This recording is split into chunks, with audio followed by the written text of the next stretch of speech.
स्वामी जी,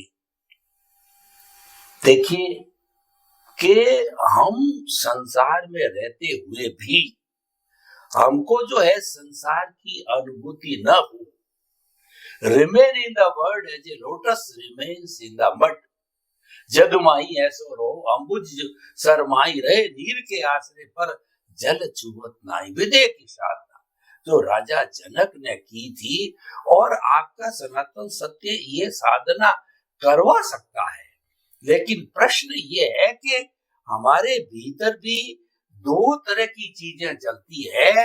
एक तो हमारा जो कहना चाहिए कि परिणाम चल रहा है, उसका जबरदस्त फोर्स है, और एक पुरुषार्थ हमारे हाथ में है। तो दोनों का हम संतुलन नहीं बिठा पाते। पुरुषार्थ और परिणाम का संतुलन नहीं बिठाने से हम भटक जाते हैं, कहीं आकर्षित हो जाते हैं। तो मैं ये कहना चाहता हूं कि हम जीवन में विधेय कैसे बने रहे, हम प्रकृति पुरुष को अलग कैसे करते रहे, ऐसे कुछ नुस्ख और सूत्र दीजिए हमारे। जरूर, धन्यवाद।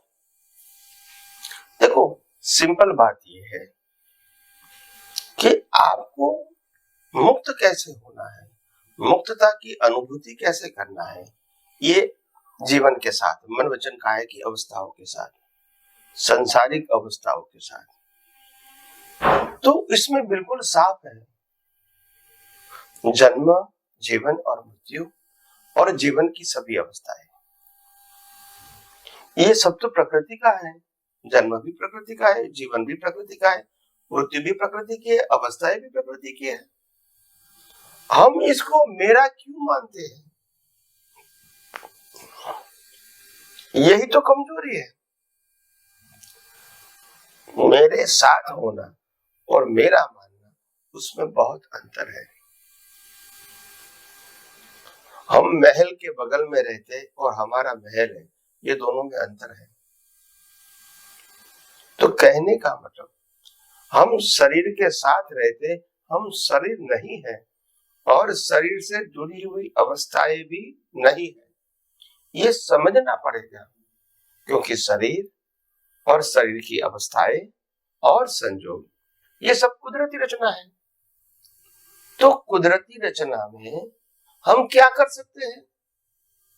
और कुदरती रचना में पाना और छोड़ना, ये तो सब्जेक्ट ही नहीं है। मगर क्योंकि अज्ञानता के वश हम वास्तविकता को नहीं समझते हैं, तो दुखी होते हैं।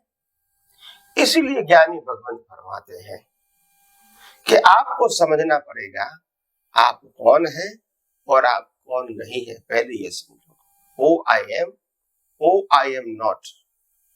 दूसरी बात, अगर मैं हूं, इसके अलावा जो है वो कौन है, इसको कौन बनाता, चलाता और अंत करता है, और इनकी अवस्था जो है वो किसकी अवस्था है, ये हमको सैद्धांतिक रूप से समझना पड़ेगा। तभी हम हर अवस्था में मुक्तता की अनुभूति कर सकते हैं। मुक्त ये नहीं होता है जो निरंतर आत्मा में रहता है। मुक्त ये होता है आत्मा के सिवाय जो भी अवस्था है वो मेरी नहीं है, वो पहली मुक्ति है। और आत्मा की अनुभूति होना वो अंतिम मुक्ति है। और पहली मुक्ति के बिना अंतिम मुक्ति संभव नहीं। तो पहले आप जो नहीं है, आपकी अवस्था नहीं है, आपके संजोग नहीं है, आपका लाइफ नहीं है, जन्म जीवन मृत्यु आपका नहीं है, बचपन युवानी बुढ़ापा आपका नहीं है, सत्ता संपत्ति सबन साधन आपका नहीं है, सुख दुख आपका नहीं है, सब कुदरत का है। ये तो पहले समझो और कुदरत की अवस्थाओं से मुक्त रहो, ये पहली मुक्ति है। दूसरी मुक्ति तो बाद में अपने आप आएगी। तो ये पहली मुक्ति के लिए मन वचन काया उनकी अवस्था को कुदरती रचना देखना पड़ेगा, समझना पड़ेगा, अनुभव करना पड़ेगा। तो फिर सनातन यानी जन्म मरण से मुक्ति बाद में होगी, आत्मा की अनुभूति बाद में होगी।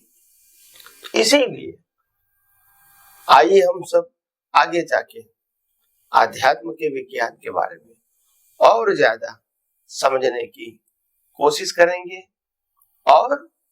और ज्यादा डिटेल बात में विज्ञान समझाते रहेंगे, जैसे हमारा और आपका जीवन भी मंगलमय रहे। स्वामी जी, आपका बहुत बहुत धन्यवाद। जो लोग विशेष साधना करना चाहते हैं उनके लिए आपने सूत्र दिया कि पहली मुक्ति ये जो आप नहीं हो उसकी अनुभूति करो, तो आप हो उसकी अनुभूति अपने आप होते। बहुत सुंदर समाधान दिया स्वामी जी, आपका बहुत बहुत धन्यवाद। ये एपिसोड यही संपन्न हुआ।